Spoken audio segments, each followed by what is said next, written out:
right, good morning, good morning. Good morning. Woo! How's it going? We've heard from some incredible speakers this morning. We're so excited to be here to have this conversation on AI and product leadership.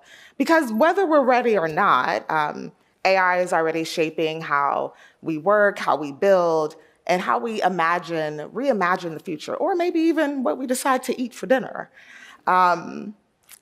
My name is Wenah. I'm on the board of Women in Product. I'm an attorney, a filmmaker, have worked in emerging tech through tech companies and through the federal government.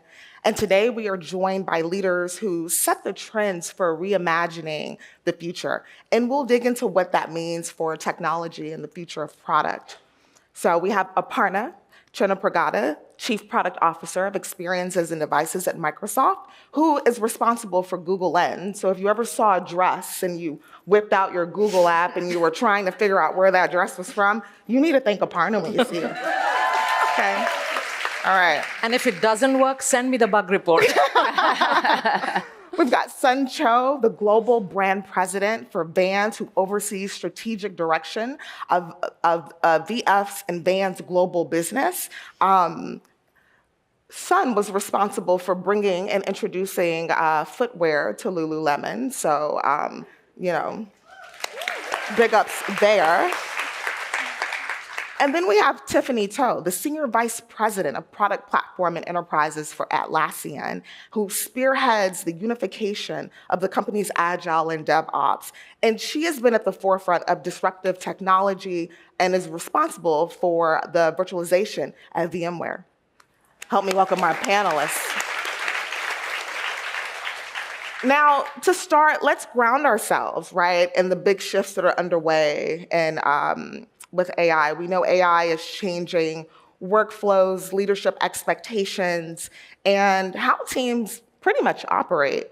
So how do we think differently as product leaders?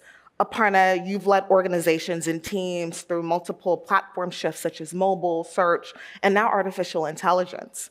What mindset shifts do product leaders need to thrive in this AI ecosystem? Julie, actually, after Claire's talk, we're just going to turn this into vibe coding. Let's do it. Let's do it. Let's do it. Changing plans. No, I'm kidding. But I've been through and led the internet shift, mobile and cloud, and now AI. And I think every time people say, oh, this time is different, but I have to say this time is different. And there are, I would say, three things that are happening here that's useful for us all to kind of grok. One is that the compression, that the tech shift that used to happen over decades is now happening over months. In fact, as we speak, I'm sure there's a new model dropped somewhere, right? So that, I think, is like a tremendous amount of change for organizations, even folks at the forefront of this. That's number one. Number two is, I think software, again, has always had this, the variable cost is zero. So effectively, you build once and, the margins actually work out. The whole premise of SaaS has been that with cloud and so on. But now with inference, meaning the intelligence that it requires to serve like a ChatGPT response or a Copilot or a Gemini is non-zero, which means actually what choices you make infrastructure-wise are all visible as business model. So that's, again, so you can't just kind of say, oh, yeah, we'll build it and, we'll make up in volume.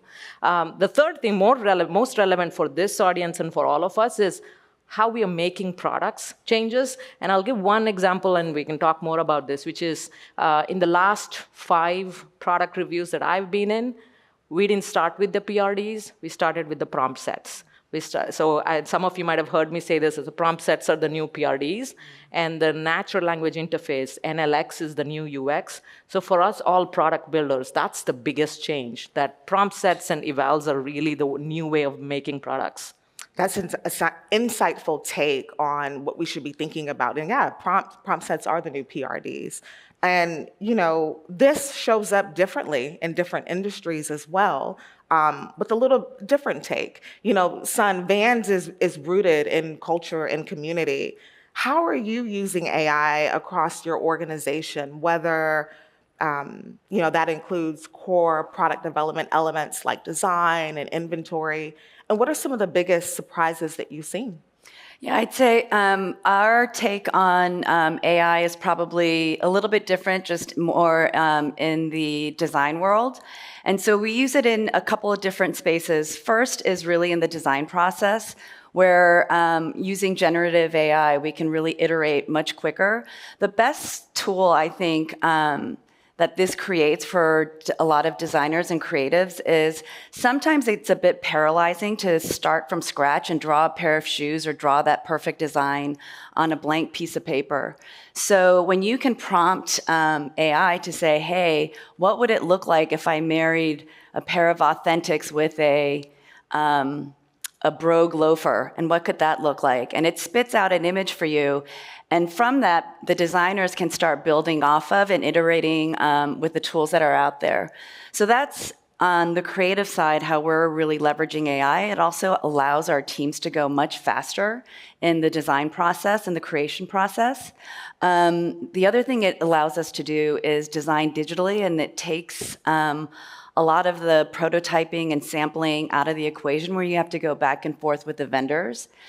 And then on the probably complete other end of it, we use it really around allocation. So you've probably all heard of the right product at the right place at the right time. So AI definitely allows us to understand the profiles of consumers that are shopping certain locations, certain type of stores, and then you can start mapping out your assortment against that. So those are two pretty different ways of how we're leveraging AI today. Thank you, Sun. And hearing about the role of creativity and how your team is integrating AI into the product development process makes me think of the way that you're centering your consumer, your customer. And we know that when the customer shifts, everything that we do in the business tends to shift along with it. Tiffany, centering customers is core to building impactful products and something that's core and very important to you in the work that you do. Can you share a moment where consumer feedback dramatically reshaped your roadmap? Sure, Julie. So Atlassian has a lot of different customers, but I think what's really interesting across our 300,000 customers is they use Atlassian's products to build their own products and services, right? And so thinking through the role of their feedback is really important as we're kind of building a tool set for them. And obviously with 300,000 customers, you have a ton of data, right? And so now with AI, you might think, okay, maybe you don't even need product managers anymore. You've got all this data, you've got all this feedback, the agents are just gonna tell us what to build. But I think at the end of the day, product managers still have a really important role in understanding what feedback you want to take from that, right?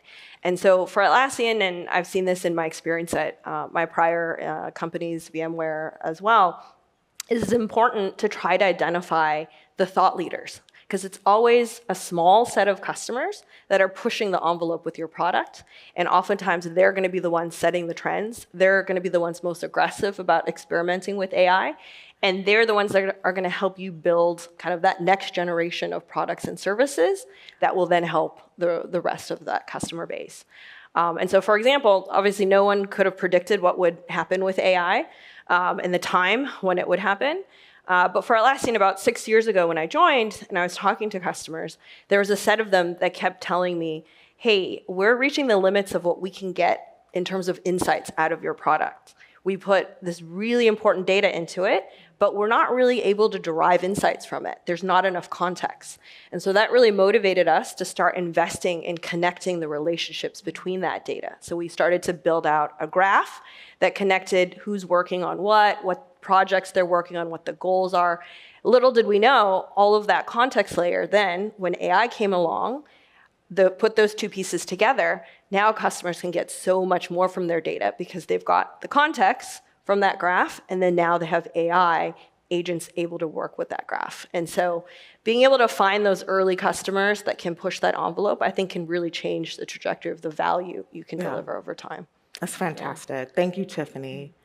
So we've talked a little bit about where AI is going. Now let's get into the tension that we can oftentimes experience, right? This need to build quickly, but then to also build responsibly as well, which can really get at odds at times. Aparna, with AI being integrated into productivity tools and enterprise systems, how do you balance pushing forward ambitious capabilities while thinking about usability, trust, and ethics? This, I think what you just said, this balance, tension, is probably the central question, especially when you're thinking about going from these toy demos to reliable systems that people can use every day and different industries. So I'll give you actually an example from recent times in a product that we built.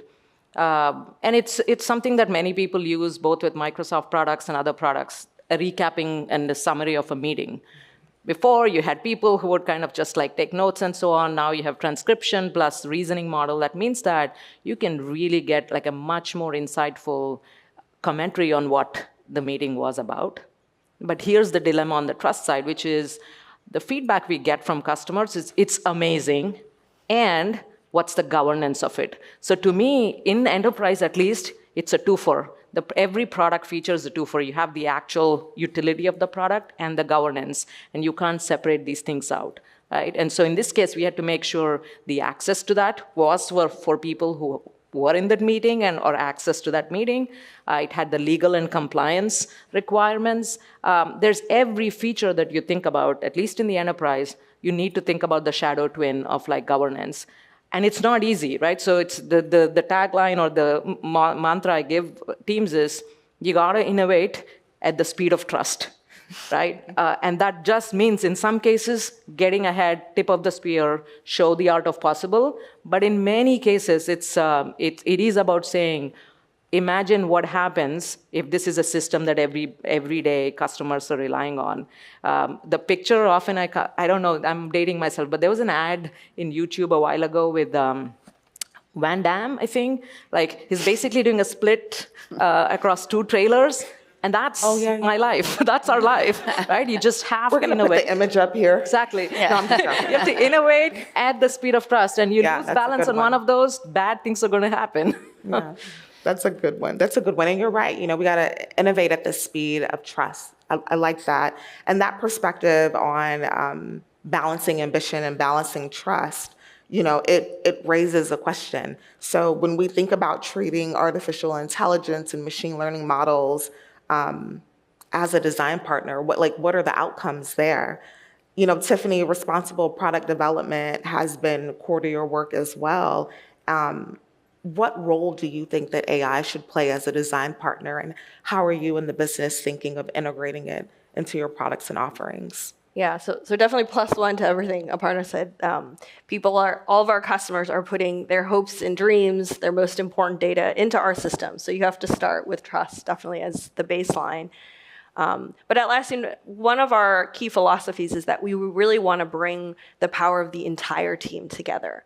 So I think when I think of AI as a teammate, you want that to be not in one function, right? You really want to unleash that potential across all the functions in the company. And really what we were talking about, even in the last session, as you said, now all of a sudden everyone can code, everyone can design. And so there's a lot of blending that happens. That's exciting, because that means now AI is design partner to everyone in the company. But how do we do that in a responsible way? I think we have to provide support as leaders. So at Atlassian, one of the things that we focused on is providing a centralized support team from IT that is available to every function in the company. And that's why we have right now, I think, something like 8,000 agents in our company, which shows it's not just the developers using it or the product managers or the designers. We have sales, we have HR, we have all of these different teams bringing AI in as a design teammate. And so I think that starts to really change the entire innovation and product development lifecycle in some exciting ways. Actually, Tiffany, that's a great point. I want to +1 this observation that you just made, which is that in the past technology shifts, it was always the nerds in the basement that got there first. But I think it's really fascinating to see the adoption from what you think of as traditionally non-technical, right? Lots of leaning forward from HR, marketing, design, and a whole bunch of functions, which is amazing. Absolutely. And of course, all of that runs up against deadlines and calendars, because at the end of the day, we're operating in businesses, right, that are putting products and offerings to market. So, San, emerging tech often collides with these product calendars and these lead times. How do you manage time to market when technology itself is still evolving? I think for Vans and where we are today, what I like to look at is technology as an enabler. And so while there are definitely things that are emerging, there are also things that are kind of tried and true that's reliable. And I also think that there is perfection and imperfection. And so it really is just making sure that the teams know that we can try on things, even in beta form, without having to have everything protected or perfected. And so I'd say one of the things that I'm really looking at in terms of lead times and trying to be faster and closer to the consumer, because when you're talking about the make of footwear, it is quite a long process, but I do think that you can speed things up if you looked at categories of things that you're making. So rather than taking the longest lead time of what you're building, what would need to be true to look at multiple tracks?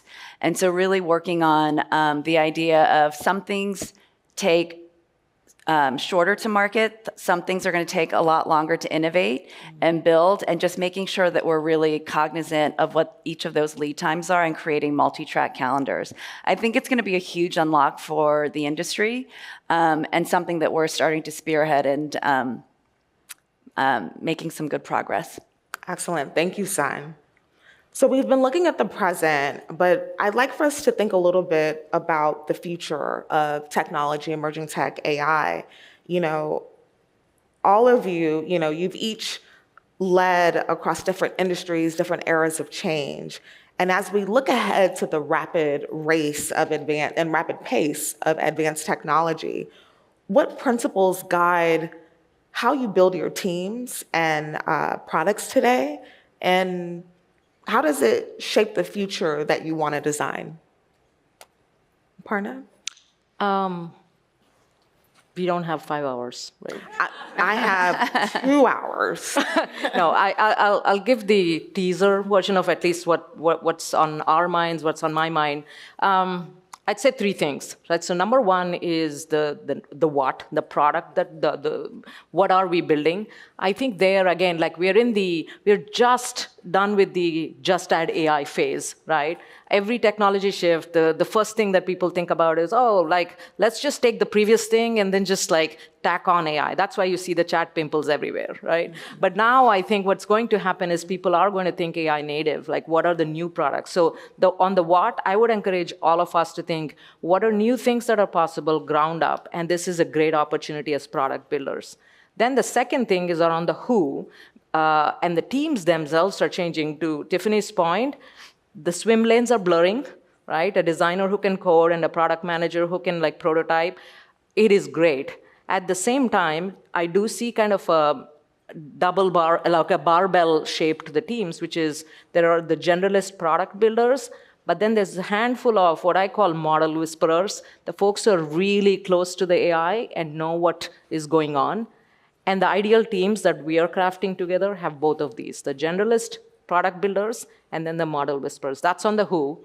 And then the how is also changing, right? Because the models are adopting so fast, and the fact is that the natural language interface is so key, you don't start with the PRDs, and benchmarks are really important. Benchmarks are what are closing the deals in enterprise customers, not fancy decks anymore. So I think the how is also a big one. Thank you, Aparna. Can I also issue a warning for people? Please. I think the one thing that, again, like the caveat I would say is if you are just translating and routing in a large organization, so if you're not creating or making or deciding and directing, you're in a tough spot, right? I think you have to figure, because guess what? LLMs are much better translators than most of us. We are all very small language models with incentive issues. So I think that's the other one thing on a bright, cheery morning for you folks to think about, which is are you just a translator or router, or are you transforming things? Thank you, Aparna. We are all small language models. Micro models. 50 billion parameters. The key principle for me in all of this conversation around how to build teams and what to think about is really being human first and human led, because at the end of it, that's what you're talking about here, and human behavior. And I'd say, I think it's interesting, the conversation on generalists and specialists and kind of the democratizing of creativity as an example. And I would say, one of the things that did surprise me on the divisiveness of it is how a lot of creatives are threatened and how some people can get threatened with the power of AI. And it really is just making sure that people know that these emerging technologies or existing technologies are tools. And I think the other framework for me is the importance of specialists, and especially in the creation and design principles, taste level and understanding who the consumer really, really matters. And so therefore, don't see AI and technology as a threat, but continue to see it as an enabler. Thank you, San. Tiffany. I agree with both of you guys a lot. Maybe what I'll add is, if I were to pick one principle, it would be empathy. I think right now, with all of this change, it's very stressful for everyone, right? As part of just kind of researching and preparing for our conversation today, I looked at a couple of surveys that both Atlassian had done of product managers and designers, and then Figma had also done a similar survey around how people are using AI. And it was interesting to look at the comparison, because the results from Figma were much more optimistic. It was like, okay, now we have AI, everyone can design, everyone can build code, this is amazing. In the Atlassian survey, it was interesting that in that base, the folks were excited, but they were also a bit nervous. They're like, we're not sure how fast we can deliver the ROI. More than half of them weren't sure they were building exactly the right product. And I was wondering, well, why is there this difference? And it was in who they surveyed. The Figma survey had more folks that were early in their career. It was quite a blend. And the Atlassian one anchored to managers and above. And so that speaks a little bit to this, like, anytime there's innovation, everyone's like, okay, we want the fastest line to get to the result. But there's going to be a lot of failures. And I think as leaders, especially product leaders, it's our job to be really empathetic. We want to encourage those failures, because I think that's the only way we're going to be able to figure out how to use the technology in a way that is human, that works for us, and is going to deliver the best results for customers. So that's one. And then the piece that's also really exciting to me is, as a product leader, I'm sure all of you feel like you get so many requests that customers have of you, and you can never say yes to all of them, right? So you're like, okay, I've got to narrow down and prioritize and pick just these ones, right? The most common use cases or the highest ROI use cases. But I think now with AI, you can create products that are very adaptive for customers, where they themselves can have it be something that starts to grow with them, build the way that they want. And so more and more, I think AI is going to enable us to build products that act more like platforms, that enable customers to really customize and make things exactly the way they want. And I think that's pretty exciting as product leaders. Like, everyone can get exactly what they want, when they want, to your point. So I think it's a bright vision. Absolutely. It's going to be a game changer. Tiffany, thank you so much. I am going to pivot here and ask the panelists a very unexpected question, because we've got a little bit of time. So I'm going to ask an unexpected question, but it's a good one. I mean, I think we're talking about the substance of AI and we're talking about products, but I think it's also very important to spend some time talking about life experiences that shape who we are and how we show up. So I'd like to ask each of the panelists to share a lesson that they've learned from a woman leader. And I'll go first to give you time to think about yours. So mine is, when I worked for First Lady Michelle Obama, we were in Liberia, and I had to lead on an event at the R.S. Caulfield School in Monrovia, Liberia. She was speaking to some students working on girls' education. President Sirleaf, woman president of Liberia, decided to come to this specific event at the last minute, which is fine, it's her country. So I had to work with her team's counterpart, But it was a last minute situation. So upon arrival, as you can imagine, there's a lot of like fanfare and like there's military and, Secret Service agents everywhere. And I was trying to direct things, but I kept getting interrupted by the counterpart. And I don't think they had any malintention of any sorts. And there was a part of me that could have maybe had them removed from the room or, created a bit of tension. But I recognized that we are not in America. This is not our country. We are guests. And, I don't want to give the perception that Mrs. Obama's team is coming into another country dictating how things should be. I was very sensitive to that. So I wasn't able to use my voice the way that I wanted to in that moment. And a message later came back to me from the team and from her, tell Julie I saw what she was trying to do, and I appreciate that. But also let her know it's okay to find that balance, to use your voice and stand up and push back with gentleness. So that was the lesson I learned, like finding that balance to speak truth to power in moments, but in kindness, right? So that was like one of my biggest lessons. I felt like, well, if Mrs. Obama's giving me permission to tell people to stop, things are great. So that is one of the biggest lessons of my career. Aparna. That's awesome. I just want to say that's. Thank you.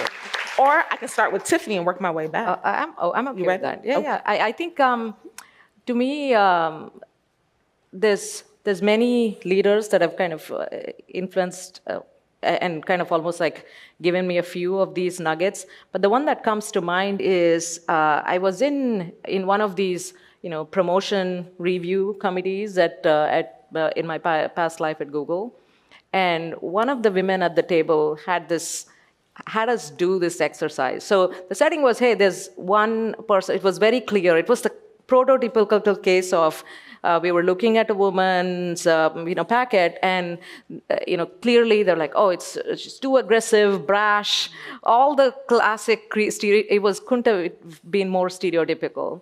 And of course, all the, most of the men there were kind of like actually talking about, oh yeah, like, there should be, that she has API issues and she has like UI issues. And I was like, bro. But what this woman actually very politely, very sweetly, very disarmingly did was to say, hey, can you replace, and she almost spoke out of turn and said, hey, I remember this case study, and I hadn't heard of this case study. Apparently, they did an HBS case study where they talked about, like, I think it was a venture capitalist, and they changed the name, Harry versus Heather or something like that, and then said, can we take 2 minutes to read through the same packet, but instead of like Emily or whatever, like let's call it, like Evan, and then just read the whole thing, and how do you guys feel? Can you indulge me? And she said it in a, very disarming way, which is something that I probably wouldn't have because I was getting up for this. And that was a lesson for me to kind of observe how most of, Hanlon's razor, I think, most of like needn't be attributed to malice. It's sometimes like incompetence or lack of understanding. Yeah. And that just simple exercise actually made people think, oh yeah, like we are actually kind of, skewing one way versus the other. That's good. The spoiler alert: the woman did get promoted. It's good. Son. Okay, well, my lesson is not from a first lady. Oh, my God. You set the bar really high. Really. I'm like, okay. But it's definitely a little more humble and kind of corny. But I have to say my mother. So we moved here when I was 6. I am the youngest of 3 girls. And I'm Korean American, and I'd say what was surprising about how my mother raised me and my father and my 2 older sisters is they actually never told us to run off and get married. They really said, if you try hard and try twice as hard because you're female and you're Asian, so you're a double minority, anything is possible. And so just the life lesson of possibility and not feeling either entitled or feeling sorry for myself, I think is something that I've carried with me throughout both my personal life and my professional life. And I love what you say about balancing acts and finding your voice. As a female leader, I think just balancing wanting to be who you are. And, my mom also really taught me about just the power of quiet strength. You don't always have to be the loudest person in the room, but you can show strength actually by being quiet. And so I just think it's the balancing act of what people expect of you when you're a leader, and wanting to really be yourself, and making sure that you use that discretion of being quiet, sharing space with others so that they can find their voices. But those are some powerful lessons that I've taken with me from my mom. Love that. That's beautiful. Thank you. Tiffany. So for me, it's my current boss. So Anu Baharaj is our president at Atlassian. And it's crazy, but after 23 years in tech, she's my first female boss that I've had. Yeah, it's taken some time. And she's taught me some really great lessons, because I think even being a senior leader, right, and having worked at all these different roles, I personally find it sometimes hard to push back, especially on founders, right? There's just kind of this halo around founders, right? And it's their company.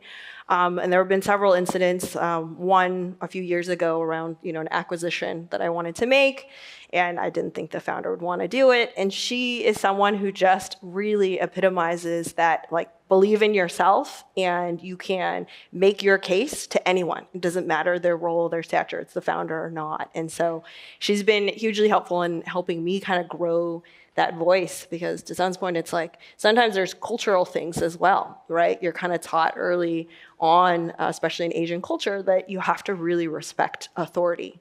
And so I think it's important for us to kind of continue growing and try to role model those things, because at every level, I think there's lessons to be learned there. So It's beautiful. Thank you, Tiffany. yeah.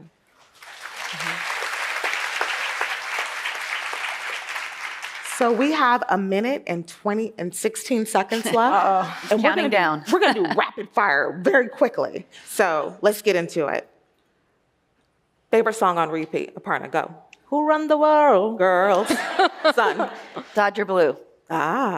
Tiffany. Sorry, my kids love the K-pop, whatever. That's like the whole soundtrack is stuck in my head. All right. Early bird or night owl? Hoot. Son. Early bird. Definitely early bird. Yeah. Guilty TV or show pleasure? The rewatch of Psych and Monk. Oh, Monk is so good. Oh, I love Monk. It's so good. Yeah. Son. I like serial killer documentary. Is that what you meant by quiet Don't judge me. strength? We should be afraid. Watch out. Oh, I'm watching that current K-drama. Is anyone watching where that chef goes back in time? Yeah, okay. What's it called? I forget the name. Sorry, the serial killer threw me off. I had a question and I forgot it. Okay, hobby that people wouldn't expect you do that you do. I do stand-up comedy. I actually saw that. Yeah, I can see that. Oh, I do knitting. No. Son. That is amazing. Air hockey. Oh. I don't know, Legos. Against my will, though. You all, the reigning air hockey champ, Lego champ, and comedian. Give it up for them.